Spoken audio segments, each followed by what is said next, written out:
Sir Erode எலெக்ஷனில் உங்களுடைய கூட்டணி யாருக்கு சார் நீங்கள் அதை சரி?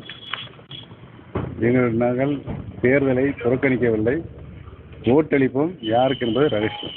சார் அதிமுக சார் எடப்பாடி ஒன்றிய கம்பெனியில் தீவிரமாக செயல்பட்டு இருக்கணும், வெற்றிகரமாகவும் சொல்லியிருக்காங்க, நீங்களும் சொல்லியிருக்கீங்க.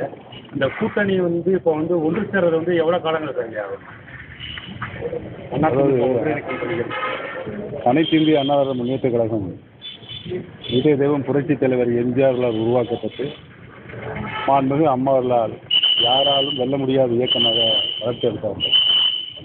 இன்றைக்கு அதிமுக சக்திகள் பிரிந்து கிடக்கின்ற ஒரு சூழல் இருக்கிறது. அனைத்து கட்சிகளும் இணைந்தால் தான் எதிர்காலத்தில் எந்த தேர்தல் வந்தாலும் வெற்றி பெற முடியும் என்ற சூழல் இருக்கிறது என்று தெரிவித்திருக்கிறது. ஐயா, இப்போ ஈரோடு இடைத்தேர்தலில் அதிமுக போட்டியிடலை, பின்வாங்கிட்டாங்க. அதை பற்றி உங்களுடைய கருத்து என்ன? ஏற்கனவே இது குறித்து நிறைய விளக்கங்கள் சொல்லியிருக்கிறேன். இன்றைக்கு நடைபெறுகின்ற ஆட்சியினுடைய எதாச்சியாகவும் அதிகார துஷ்பிரயோகங்கள் இவையெல்லாம் அந்த தேர்தலில் நடைபெறுவதை ஒட்டி தேர்தலை அவங்கள் வேட்பாளரை நிறுத்தவில்லை. இப்போ அதிமுக ஒன்றிணைந்த பிரகாரம் இபிஎஸ் அதில் இடம் பெறுவாருங்க. இப்போ இடைத்தேர்தலை பொறுத்த வரைக்கும் நீங்கள் வாக்களிப்புன்னு சொல்லியிருக்கீங்க. இப்போ போட்டி போகிற மெயினான கட்சி எடுத்து டிஎம்கே இருக்காங்க, அப்போ நாம் தமிழர் தான் இருக்காங்க. இப்போ நாம் இறுதிப்பட்டியல் வரட்டும்.